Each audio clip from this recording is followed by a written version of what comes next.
The topic of today's webinar is field-specific repositories for STEM. The webinar will provide attendees with motivation for selecting the right sort of repository, focusing on the benefits of publishing data in domain-specific repositories. After discussing the attributes of suitable and trustworthy repositories, an overview of relevant domain-specific repositories for STEM fields will be presented. Today's session will be guided by Master of Engineering, Mr. Jan Wališ. He will introduce himself and explain how to organize your questions during the webinar. Now let me pass the word to him.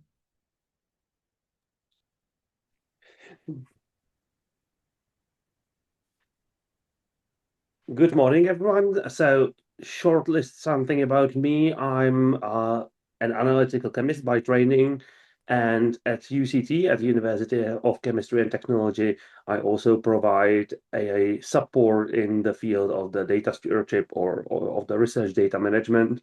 So, my experience comes mostly from the chemical fields, but obviously UCT has some overlap with some of the biological fields as well.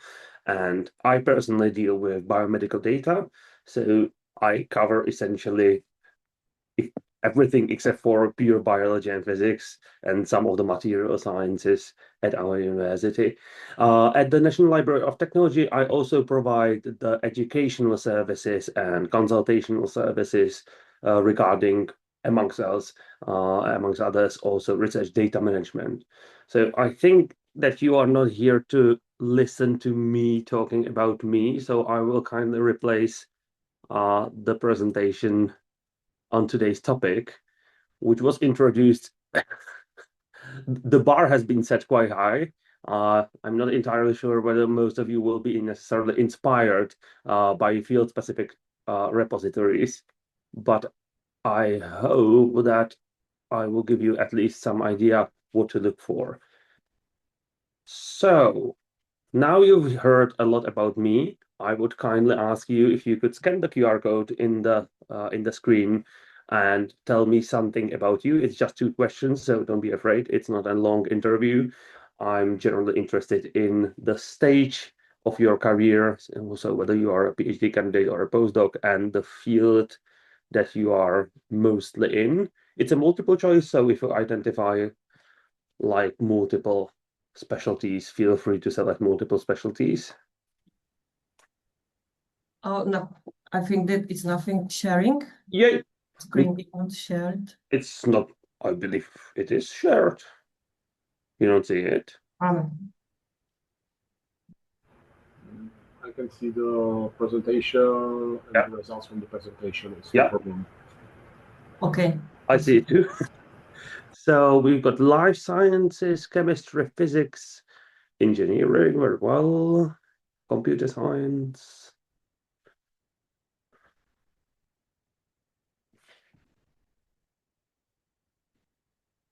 Postdoc, senior researcher, data students. Plenty of life sciences. Well, I guess that kind of covers more areas than necessarily pure chemistry. Engineering.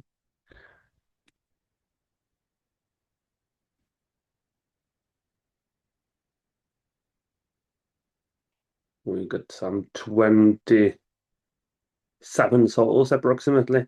So let's wait a second for some more. We got plenty of data stewards. So once you hear that, I kind of suggest that you could go to your data steward or faculty librarian. That is probably you. In that case, there is the other option that I will present later down the road. I guess we don't have any more. So life sciences, great. Let's see whether you will be satisfied with some of the examples. So before we start dealing with the particularities of the repositories, let me just introduce, set the field-specific or disciplinary or domain-specific. These are kind of used interchangeably, repositories in the field of all the repositories. So one, we could have institutional repositories. Those of you who are from the Academy of Sciences, you've got ASAP, which work primarily, or used to work primarily as a publication repository, but since it was required, it also, from what I understand, started accepting datasets. So that could be an institutional repository. But there are also institutional repositories that are kind of more widespread and well-known. So that could be either the CERN data repository, or, for example, the ESO, the European Space Organization. These repositories could have wider reach than necessarily the single institution that we are on. However, most of you will probably know the general purpose catch-all repositories like Zenodo, or if we go national, the national repository. That's still quite a general field, so without any specificity. But for the field-specific repositories, there is actually more granularity if we think about it. We could cluster them around some kind of analysis or data type. And these are usually very well described. So it focuses only on, for example, mass spectrometry data or FTIR, infrared spectroscopy data. And these have the benefit of aggregating everything there is about the single kind of instrument or analysis. But there are also more cross-cut or topical field disciplinary repositories that are still very focused on something narrow, but the narrow focus goes more on the idea of the research. So that could be, for example, a repository that deals mainly with drug discovery. So it could be organic molecules. It could be something that combines different types of analysis, and the benefits and issues there are interchangeable with the instrumental or data type of the repository. So you could get either great description of similar kind of files. We'll see that in one of the examples, or you could be more focused on what you want to analyze. That could be the type of sample, for example, and not necessarily about the data on its own. And we'll see an example of that later as well. But there are also other aspects that could be considered within the realm of the field-specific repositories, and that is where in the life cycle of data are we going to publish or retrieve the data. So some of the repositories are actually not going in the publication step, but some of the repositories are actually publishing the data right after acquisition or some minor processing only. These are typically the astrophysical repositories where they gather the data, the raw data from the instrument, huge data sets, and they don't have the capability or interest actually to deal with the analysis of the data. So there is no analysis and publication step. They publish the data set right after the acquisition, albeit with some possible embargoes, and only the researchers that proposed the measurement could be working with the data, but they are still in the repository. And then there is the more common type of repository, which we all know and love or hate. And that is we've measured the data, processed them, analyzed them, and right around the time we are waiting for our publication to be accepted, we also publish them in a data repository. Sometimes these two steps could be combined, and it is important to realize whether we are in the acquisition or in the publication step, because obviously if we are only interested about retrieving data, these acquisition data sets are usually quite large. They are not necessarily all that well described when it comes to what is actually in the data set. It's usually described by what has been measured, but not necessarily the results of it. And the requirements for the repository obviously differ by the stage of the life cycle. But there is also another kind of aspect that we should consider when talking about different kinds of repositories, and that is one that I would not so kindly call a data dump. That is, for example, Zenodo. There is zero curation. Everybody can submit to Zenodo, and Zenodo, as long as you fill in the required fields and manage to squeeze your data set into 50 gigabytes, Zenodo will be completely happy to accept it. There is an option of the Zenodo communities which are somewhat curated, but the policies there are not as strict as with field-specific curated repositories, which are usually also peer-reviewed. So curation and peer review are not necessarily entirely interchangeable. The curation is more of a formal step, whereas the peer review also looks into the substance of the data. But these are the options that we can also split our repositories into. And now I would be interested, because you've came to the field-specific repositories for STEM. So what do you think is the benefit? And you can answer several times there, actually. What do you think is the key benefit or benefits of using the field-specific repositories as compared to a general purpose or institutional repository? So you'll need to scan the QR code. I promise it is the last time I ask you anything. Then you'll have just place for questions at the end, obviously. But I'm wondering, specific metadata, brilliant. We've got that covered as well. Who else has any idea or suggestion what they would like to see? Better impact, visibility, precisely my thinking. Structure, yes. Reuse, oh, nice. Better formats, yes. Right audience, that is also with the impact. Now within the community, it goes back to the impact as well. Visibility, need of users, yes, that's also the files and the metadata. Quality of data, that's the curation perhaps.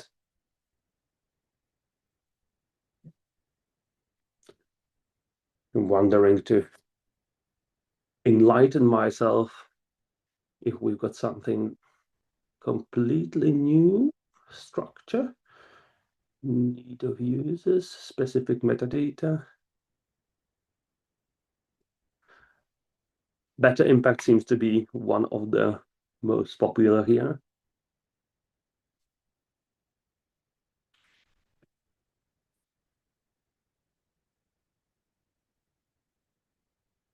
All right, so I think that we are quite in agreement. One of the things that make the field-specific repositories better or more advantageous compared to the general purpose repositories is that the content of the repository is relevant to you. That is, if you go to retrieve the data, or is relevant to your peers if they go to retrieve your data. So that is the one thing. You don't necessarily have all the ballast from the different fields that is not interesting to you. Then what you also mentioned is the metadata model. So it's not only about if it is in the repository, but if you remember the FAIR principles, it has to be findable. And the easiest way to find something in a repository is to search for it, filtering by the metadata. So we need the appropriate metadata models, which are obviously immensely field specific, and not only field specific, but also subfield specific. So in the realm of chemistry, one couldn't imagine necessarily one single set of fields that I would like to see for physical chemistry, and that would be completely interchangeable with inorganic chemistry, for example.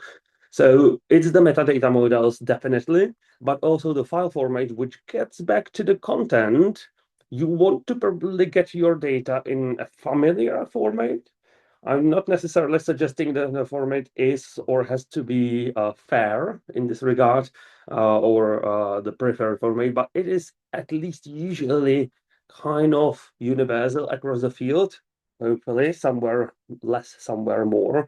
But also the field-specific repository is built by very likely people like you, your peers who are in the field. So they realize what are your data limits. So what is the likely size of your files and the number of files. Some fields have one huge file, some fields have more larger files, but very often, like typically for spectroscopy, you actually get plenty of very small files, and these are completely different requirements for the repository, both hardware and software-wise.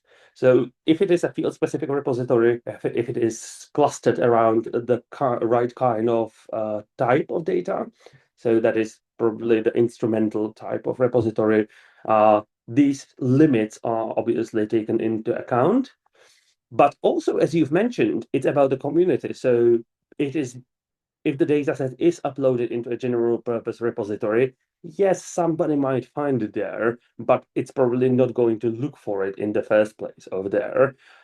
Whereas if it is in the field-specific repository where all the scientists in your field go and search for it, well, then the discoverability of the dataset is obviously better. And goes back to the metadata models. Obviously, the better the data are described, the higher the chances are that people will discover them.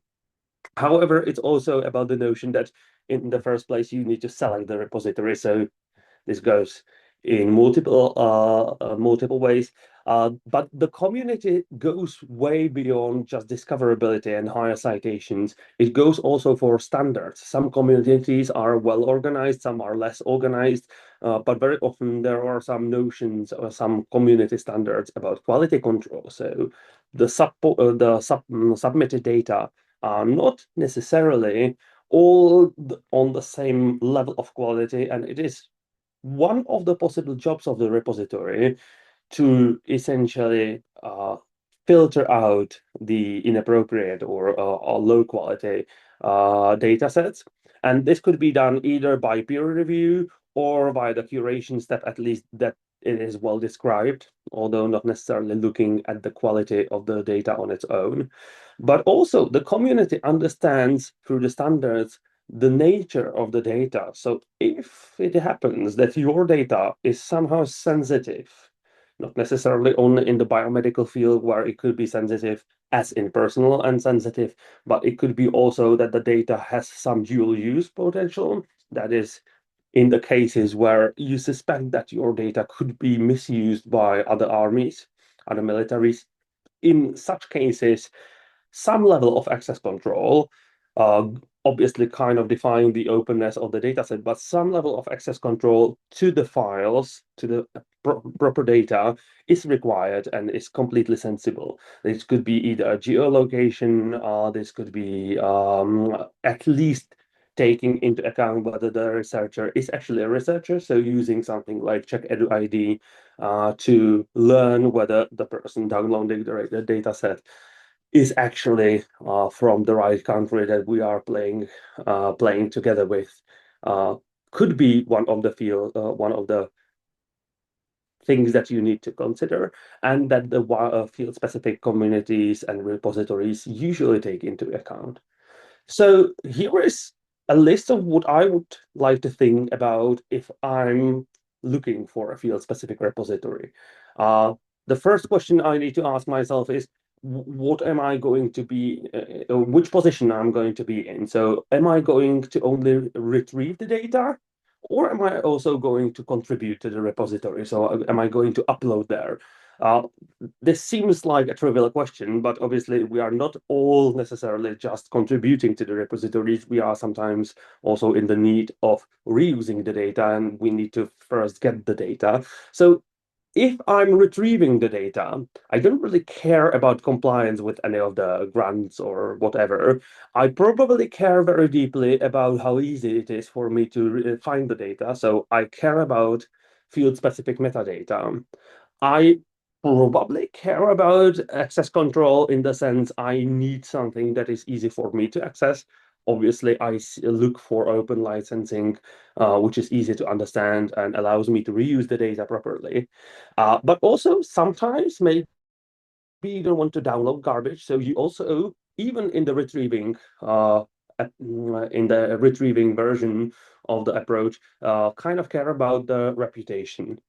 But you probably don't care about persistence, because if the repository burns down the next day, you downloaded your data set, so it's all right. But if you are contributing, if you are uploading, if you are submitting your data, then the motivation, the question, why am I doing it, comes into play quite significantly.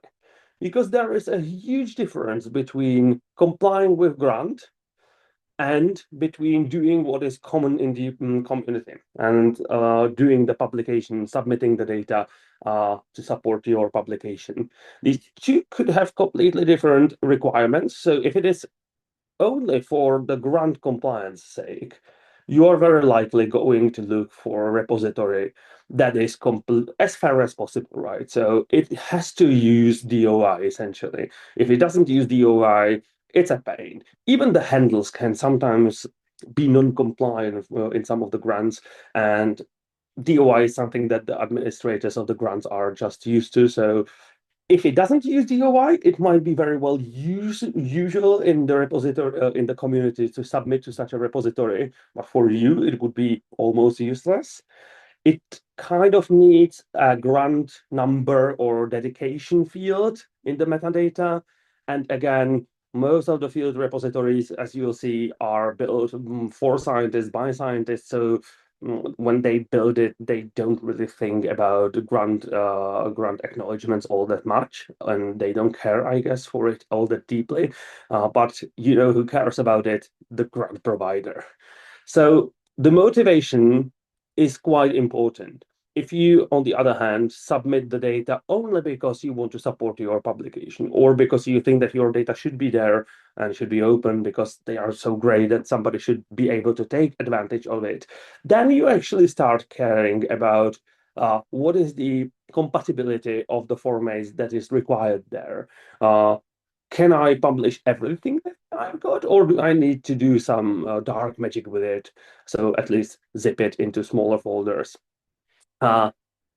If you are submitting just for your own sake and not for grant sake, you might also want a repository that allows embargo, which is kind of a no-no for most of the grant kinds, but it is quite all right for you if you do it on your own. You probably don't care all that much about licenses in the sense it doesn't need to declare that the metadata are open and not even accessible after logging in. Whereas if you go for the grant way and you are motivated mainly by the grants, you kind of know that you need an open repository. So even the metadata are accessible without any login. And I think that actually applies for both cases. Once you start filling in all the fields and you take the time and you take all the precautions that you need to do with publishing data, you probably don't want to do it several times. So ideally, the repository should be there for some reasonable time.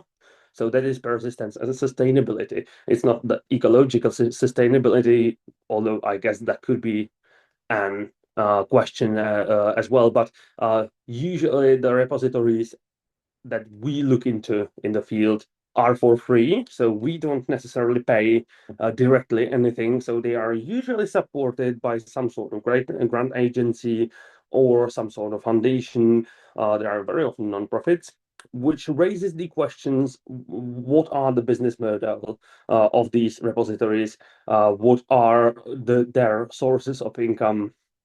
Are there going to be the next year, 5 years down the road? Because once you submit the data set into the repository for grant, you kind of need it to stay there at least 5 years, usually, sometimes even 10 years, and it would be pain to move it somewhere else. So I would argue that persistence and sustainability is quite important, not only for the community and publication motivations, but also for the grant compliance.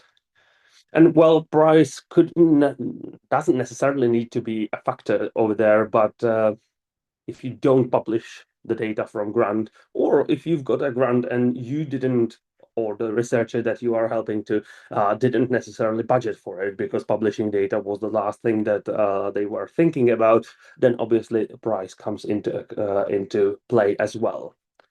So the ideal characteristics of the repository, at least the way I imagine that I would like to see the repository, would have obviously the metadata and ontologies that are relevant to the field. The good news is that in reality, this is usually the one thing that the repositories do quite well, the field-specific ones. But when it comes to persistent identifiers, if we are lucky, we get DOI and maybe ORCID. not all that often ROR for institutions, and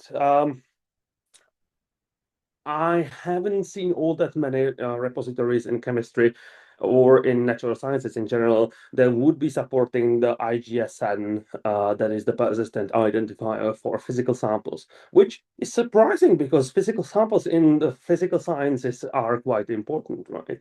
But very often they substitute the persistent identifiers that are generally recognized by some local IDs. The good news is that these local IDs are somewhat persistent in the sense that they are usually consistent within the repository, but they don't necessarily double as a persistent identifier. So you can't really copy the URL of the deposition and take it as a persistent URL. So there is one limitation. The other limitation is I would really like my datasets, and obviously this could be probably even more subfield specific than I imagine. But in chemistry, I'm compiling a large data set of plenty of different human tissue spectra. I would kind of like versioning option for that. But unfortunately, very often field-specific repositories are very poor in versioning because when they were built, I guess they imagined very often that it is only a place for essentially data that you are done with to publish, and that you don't want to publish something that is being built over time or has versions. So unfortunately, versioning is very often lacking. And what is also lacking is some level of fairness. And to be honest, this is a practical step because at least in chemistry, but I believe that in many other sciences, natural sciences, the case is the same. In engineering, I guess as too. Very often there is a format that is widely used, and there is a preferred FAIR format. So very often the widely used format is proprietary. So if you are measuring NMR spectra, that is the nuclear magnetic resonance, you've got single units of companies that are providing the whole world of scientists with their equipment. And if you want to use an open source that format that would actually work for all the companies, you usually end up with a solution that is worse than you started off. That is the first argument to use the proprietary, very unusual argument, but nevertheless an argument. The other argument is that usually these formats are not necessarily lossless, not in the sense of capacity that it would be compressed, but in the sense that during the course of the transformation, you usually lose a lot of the metadata about the sample. So if you are using NMR or, for example, chromatographic proprietary formats, these contain all the information about the solvents and about the properties of the sample that were introduced into it, and about the setting measurements and so on. And if you export it into some open source format, it might not be there. So fairness is a thing to consider. Obviously, if it is doable for you and your specific files, it is great to have them in something that is a preferred format. Because it increases the interoperability. And the other thing that makes plenty of the repositories not entirely fair is that sometimes you need to log in. It is very often still free, but it's not necessarily open. And this is the distinction that is quite important for grant providers. Then we've got the grant dedications, as previously mentioned. These are very often lacking, so you need to put it somewhere in the plain text, and then the grant administrator might not be too happy about them being in the plain text somewhere. The stable funding sometimes works, sometimes not. That is very individual and free to contribute to. Obviously, that is not a concern for everyone, because sometimes you would be all right with paying for the publication of the data. Usually that comes with the acknowledgement that after a fixed period of time, typically 5-10 years, the data will no longer be available. But in such case, if you decide to contribute to something that is not free and you don't budget for an infinite amount of money for infinite amount of time, you should at least look into repositories that provide you with the service of providing metadata, even when the data on its own are no longer available. So where do you look for such repositories? Where could you filter all the parameters that you want to see, and where would you get a general idea about the repositories in your field? Well, some of the publishers might try to suggest some of the repositories. Now, if these publishers are essentially a field-specific organization, so it could be like the Royal Society for Chemistry, or it could be the ACS, the American Chemical Society, then these societies are usually fairly reasonable when it comes to the repository suggestions. But if it is someone for profit like Elsevier, or if it is Wiley, or if it is Nature Springer, you probably want to watch out, because they would be very happy if you submitted the data supporting your publication into their repository. However, their repositories are still, at the end of the day, private. So the question of the fate of the data in a few years is obviously something that you need to consider. You could go through the grant agencies. Obviously, if the grant provider tells you to push the data somewhere and to submit them somewhere, you will have to do it eventually.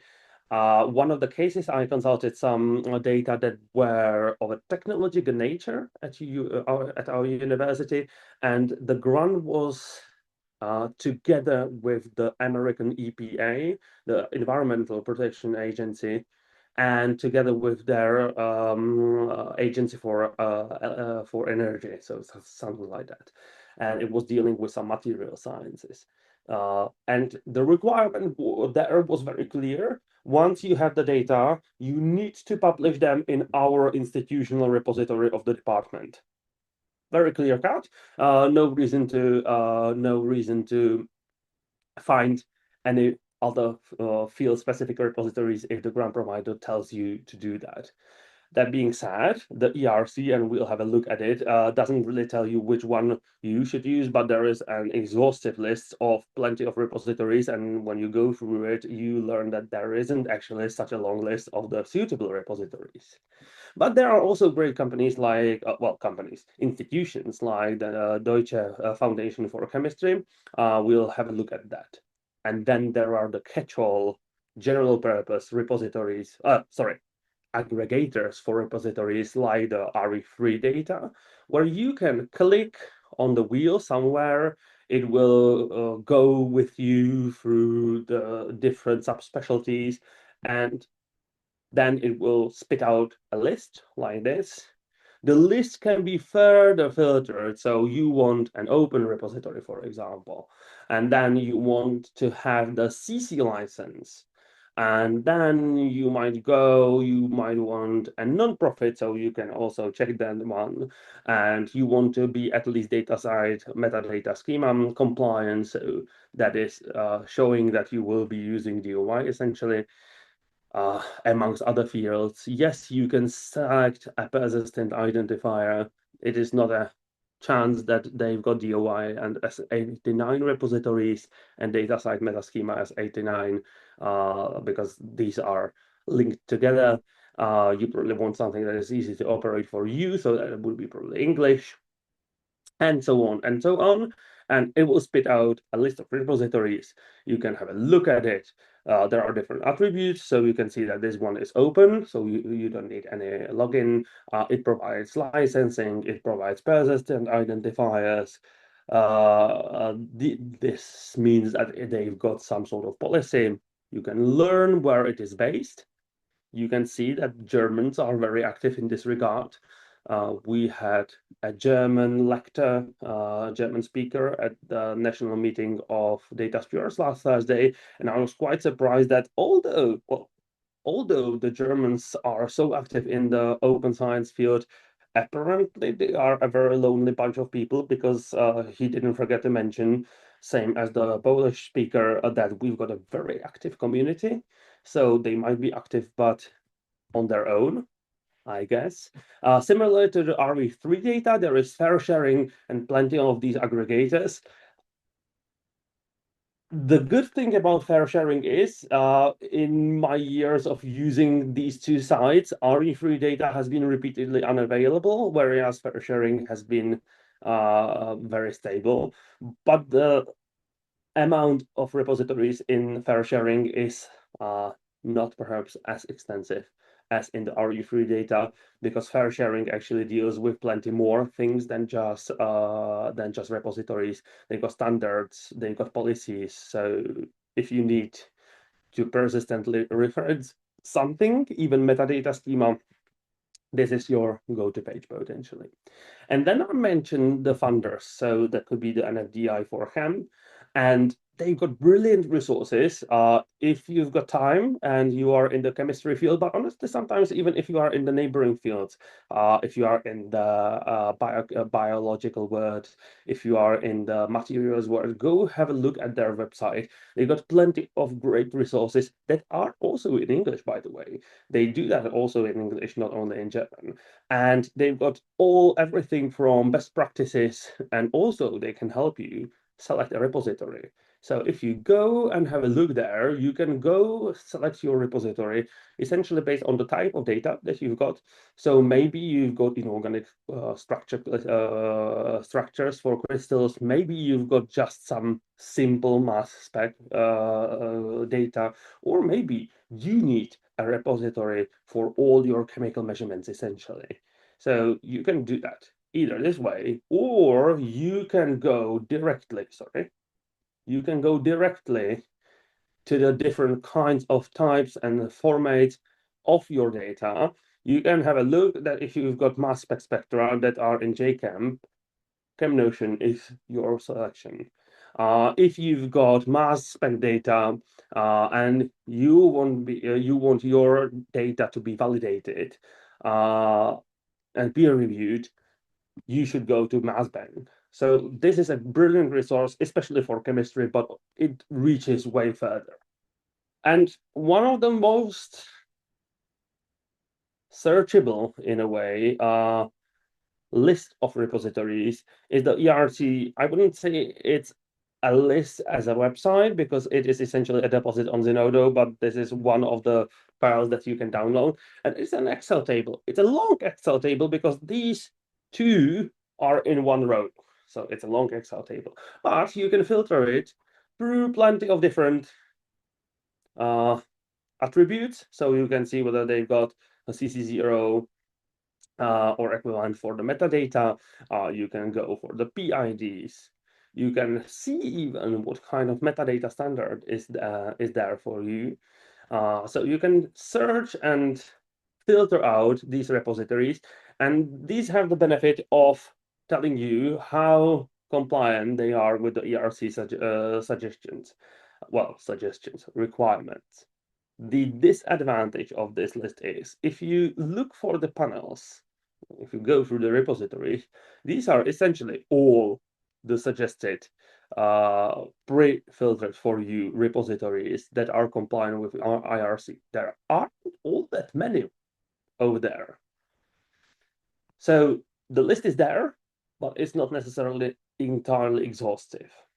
So we've now covered somewhat what the repository should contain, what attributes it should have. Hopefully by now you are persuaded that it is a good idea to publish your data in a field-specific repository. And should the field-specific repository be one on chemistry, I bet that even people who are not from chemistry have met this repository. Once you start to look for structures and molecules and names, you want to Google something out, very high chance is that you will come across PubChem. Now, PubChem is a brilliant resource. If you are just looking at the data, it has nice pictures. It has plenty of information over there. It goes down and down. The table of contents is over here. So it is a potentially exhaustive list of information. If something isn't on Wikipedia, chances are it is going to be here. Very often, these links look kind of similar. But it is not great if you want to publish your data in a repository that will be accepted for one of your grants.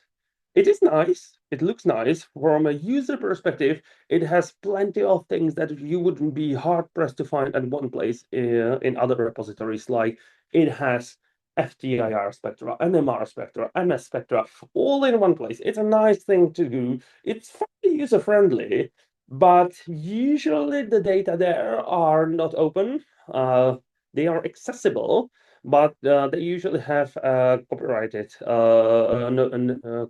statement next to them, and sometimes it's not even clear whether they are actually open. So the spectra that you've got there are very often from the Wiley library, so you surely cannot use them without their consent, and the C is all over the place. Also, these records don't have neither of the usual DOIs, so neither of the usual persistent identifier, so no DOI nor ORCID ID, but it has a PubChem ID. Now, I'm not arguing that you try to suggest to your grant provider that PubChem ID is necessarily a great persistent identifier, because it's not. It's not all that much recognized, but in the realm of chemistry, very often one of the numbers that is associated with chemical structures and substances is the CAS number and the PubChem ID. So it's not the common PID, but there is at least some sort of identifier. The metadata are brilliant there. It is really very nice to look in there, filter things out. It is definitely well searchable. The record is comprehensive as well, but it is based on US government funding. So if you go to the PubChem website now, in the header of the site, a statement pops out that due to some insecurities about government funding in the US right now, it happens almost every year, honestly, they might not be working as seamlessly as usually.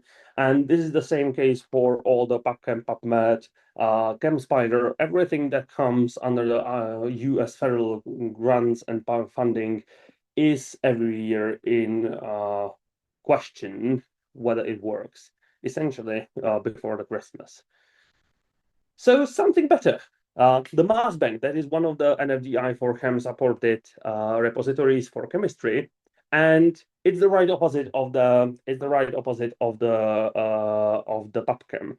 It provides information only and only for the mass spectroscopy data. So they don't do, it's like in the restaurants, sometimes you go somewhere where they can do everything from Asian kitchen to pizza. This is the kind of repository that does only one thing and one thing only. That would be the pizza for this case. And they do it very well. So you've got all the relevant metadata, but the granularity of it. You get not only what was the instrument type, so you see that this was liquid chromatography with electron spray ionization and time of flight detector, but you also get what the solvents were in the chromatography step before it, and what the gradient was, and the retention time, and the ionization. Well, that is actually over here written, but here you can filter it out by the ionization. You can see the peak widths, you can see the range of the axis, and because they deal only with one type of data, they actually provide you with visualization too. So you don't need to download anything just on a hunch that it might be useful. You can actually have a look at it, which is great. Now, the bad news, they don't have DOI for each of the records. So again, when it comes to grant providers, this is probably not the safest choice. It's a great database, but it doesn't have DOI for individual records. It has, however, DOI for the whole database, because this is actually just a landing page, well, a user page from a GitHub project of theirs. So you submit not through some sort of web interface, but you submit your data by forking, pulling and then pushing your data into their GitHub. And sometimes, well, periodically, really, they submit the whole data set into Zenodo, so they've got plenty of versions there. And these versions get DOI. So you get some sort of identifier, but you're not necessarily going to be able to argue that your data specifically are assigned a persistent identifier there. But it's a great resource for using, at least passively. And nobody tells you that you can't really upload your data there as well. So you might use a repository that is compliant with some of the grants and still upload the data somewhere else too, because it's a nice thing to do maybe. So I've been talking about all the repositories for now, which are not necessarily grant compliant. This is one of the first that would seem to be on the good track, because it has persistent identifiers, and not only persistent identifiers on the level of the whole record. So it has not only your ORCID IDs and not only the sample DOI, so it goes to physical samples as well. But it will provide you with individual DOIs for individual analyses. So there are plenty of more analyses below this. You've got NMR, you've got MS, you've got UV-Vis, you've got FTIR. All these abbreviations, for those of you who are not from chemistry, are different types of analyses. And all of these get individual DOIs, which is brilliant. It has embargoes, CC licenses, very relevant metadata. You can actually even draw your structures. You can submit them in InchKey and Inchy, in Smiles as well. It gives you also some molecular mass and so on. So very relevant metadata. You can filter the records by the analysis type. Great. It is peer-reviewed. So this is one of the cases where it is not only curated, so somebody checks that you fill all the relevant metadata and it looks somewhat sensible. This is actually peer-reviewed. So if you publish here, not everything is going to be accepted.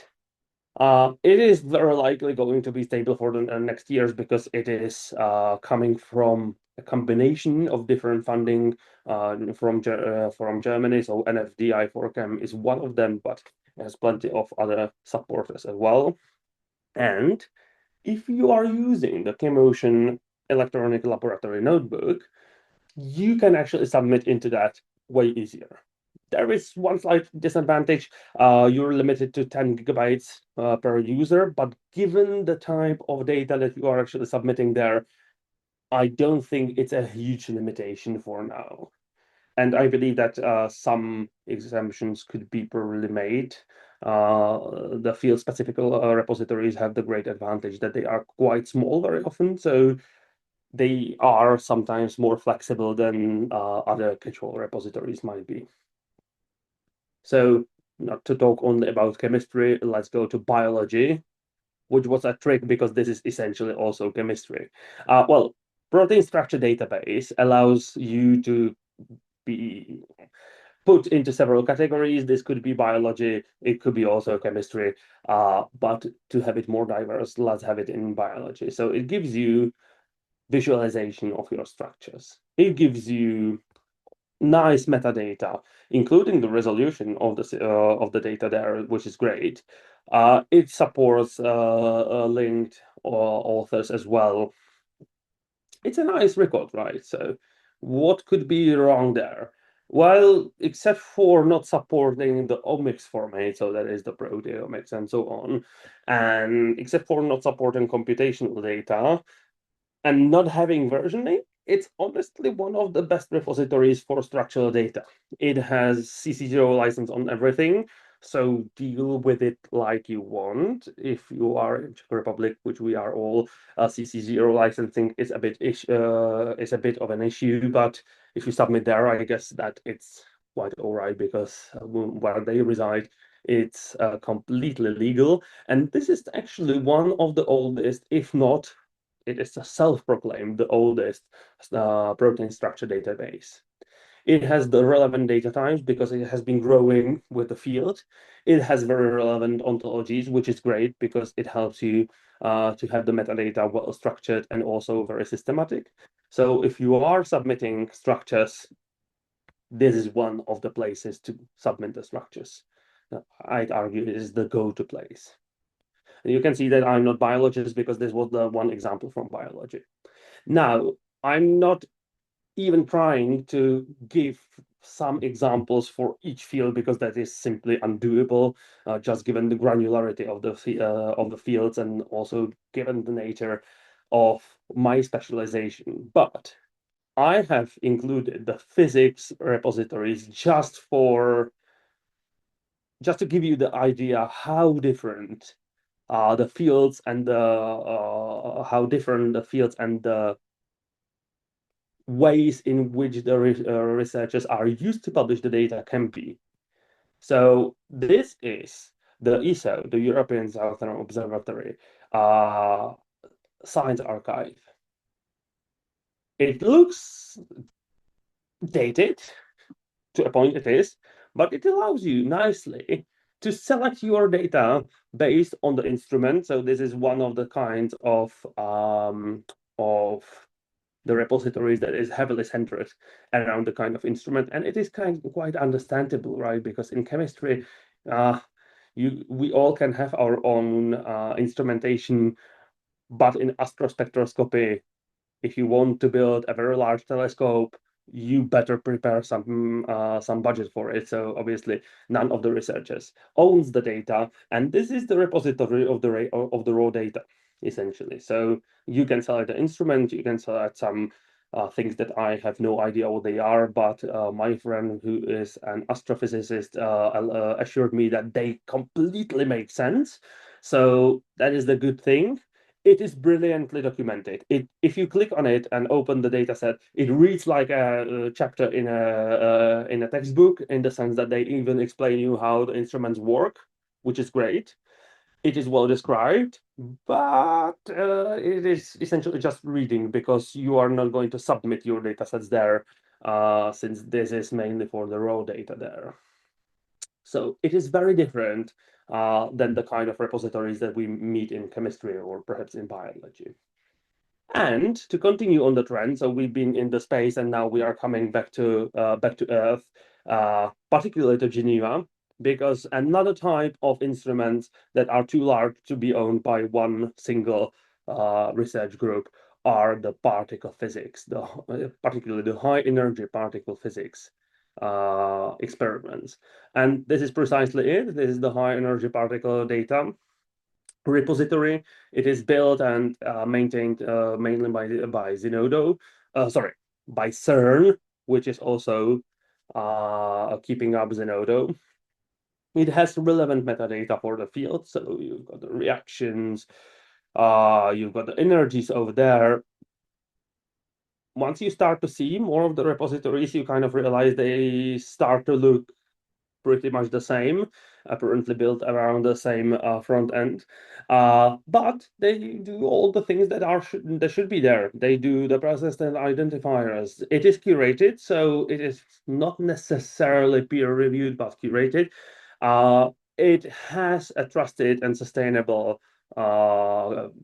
institution behind it. But there are two things to mention. It's not only for CERN data. So I mentioned it's clustered around CERN. And yes, HPLC are the main, the experiments on HPLC are the main sources of the data. But if we can actually so I filter it by Atlas, for example. That is one of the instruments on HPLC, but you can even see instruments that are in the US. So it's not only built for one. It is not a CERN repository per se. What it is publication for data only repository. So you can't submit data that are not connected to a publication. This sort of circumvents the peer review of data. It essentially says that we curate the metadata and rely on the peer review of your publication to ensure that the data seem reasonable, which is one way of doing it.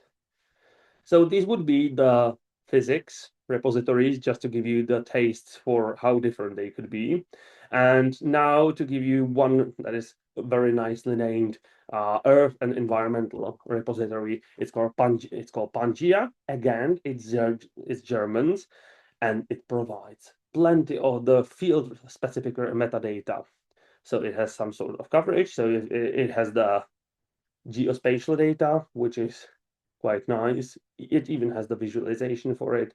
It supports PIDs, so not only DOIs, but also ORCID IDs. It is all CC license, so that's also very nice. And what's interesting, this one is apparently in a field where people could get together and come up with some common standards for how the CSV files, which is one of the formats that is supported there. So it's one of the better ones for archival, right? So it's a supported, it's not only a preferred format, but it has some common harmonized headers for the files. And they actually check it.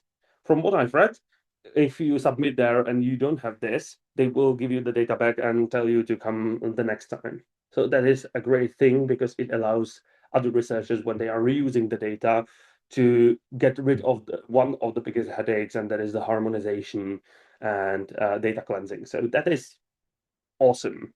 However, not everything can be perfect. There is no versioning, and it is mainly for small data sets, which I guess that if the community is all right with CSVs is not a huge deal, but it is one thing to keep in mind.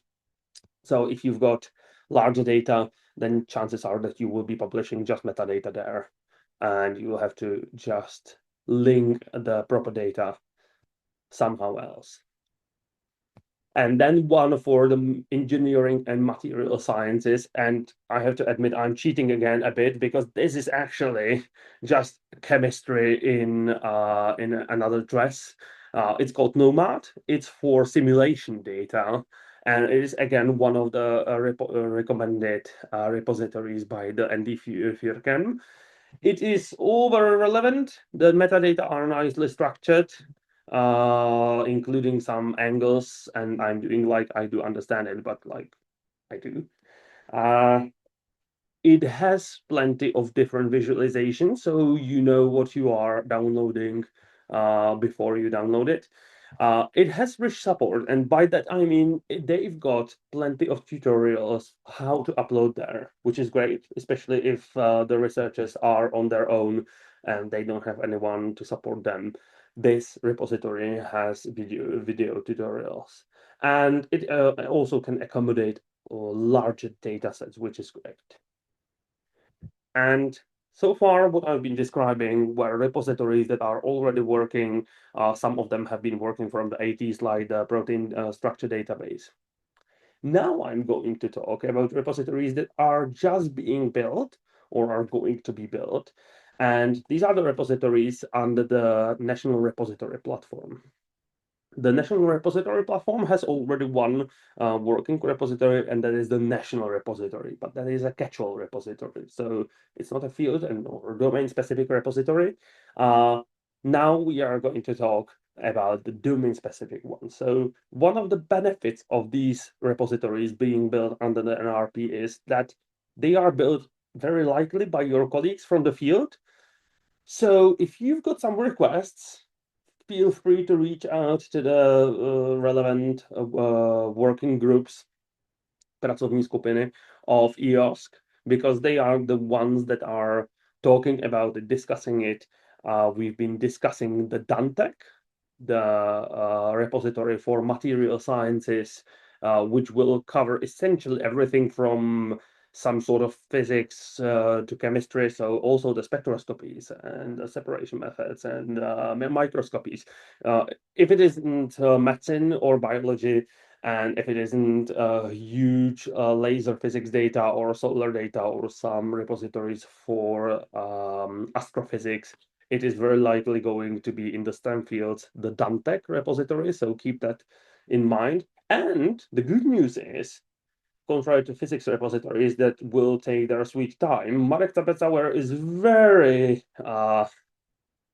insistent that is going to be opened in Q1 2026. So in half a year, we should have at least a working prototype of the DANTEC repository. And these repositories, if you are dealing with data that you for some reason need larger control of, These are great because they are residing on the Czech hardware and software run by the e-infrastructure, run by testnet. So they are highly secure, legally compliant with everything. And if you need something very particular there, chances are that it's going to be accommodated, or at least you can try to ask for it within the EOS working groups. One of the things that we've been, for example, discussing last Tuesday, I believe, in the Dantec repository was actually the dual use data, because the material sciences are very close to being very often industrially applied.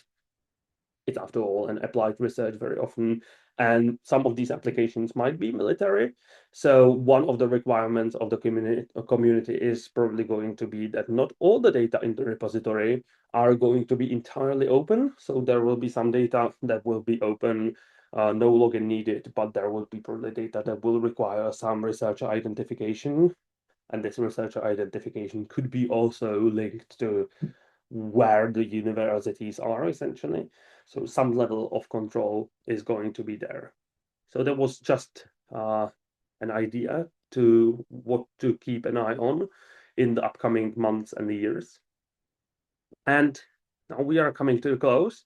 I know that most of you here by today's poll are actually data stewards or perhaps librarians. So this kind of doesn't necessarily apply to you, but still, if you need the support, the community is there for you. If you were the researchers, I would tell you to go to your data stewards, but since you are data stewards, I would go and tell you to join the Discord of the community. And there is a tab, there is a thread for ask for help, and the community is very active. As I've previously mentioned today, it is probably one of the more active communities around Europe. So if you've got questions, go ask for it. The map is probably not going to be all that representative of all the data stewards that are currently here, but it is an opt-in system. So maybe you are not there. If you are not there, feel free to register so people can actually look for you.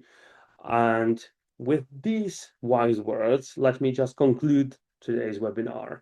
So what is the most important message here? If you can go field specific, go field specific. It has immense benefits over the generic repositories.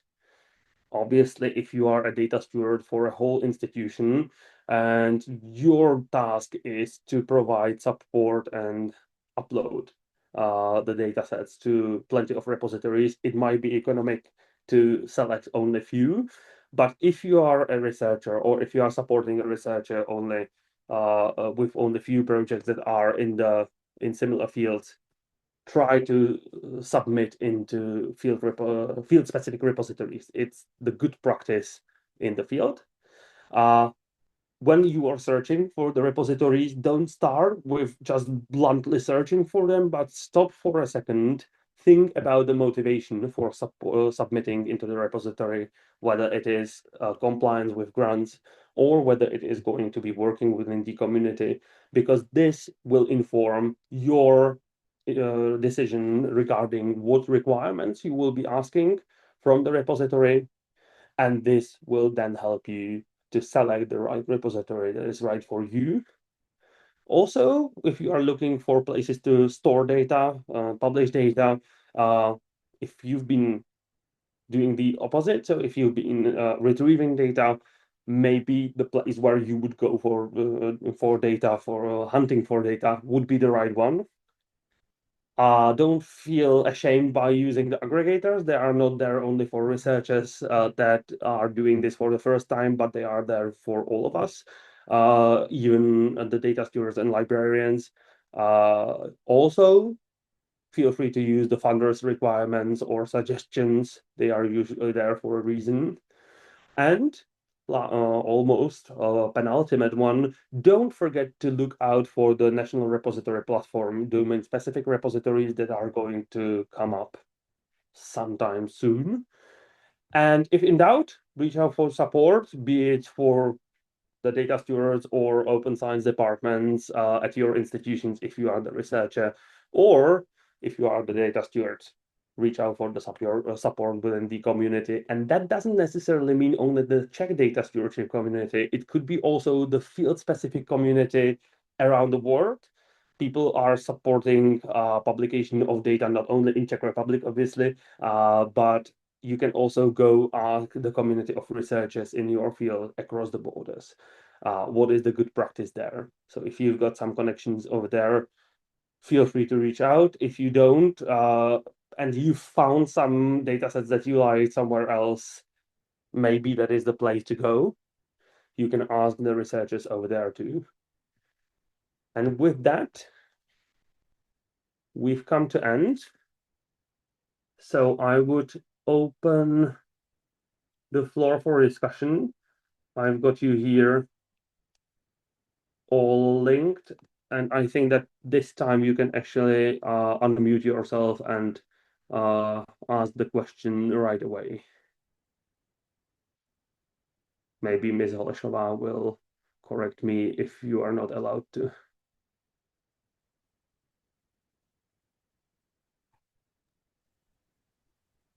Any questions, anyone? In case you don't want to ask in public, feel free to reach out over the email address over here, and I will be happy to provide it under the auspice of the National Library of Technology.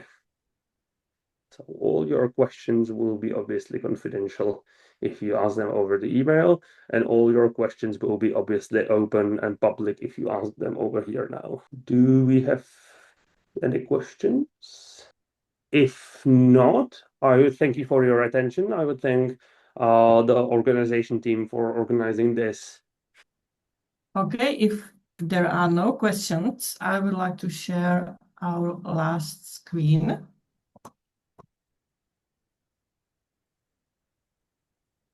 And kindly thanks to the lecture for a very interesting webinar. And I would like to invite you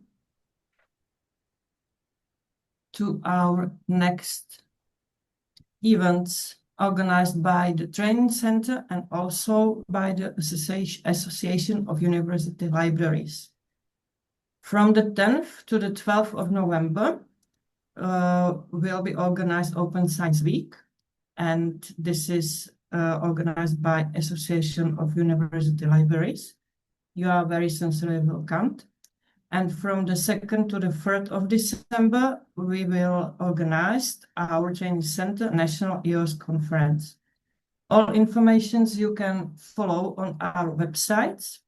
And thank you for joining us, and we look forward to meeting you again soon. So I wish you have a nice day, and see you in our next training events. Thank you very much.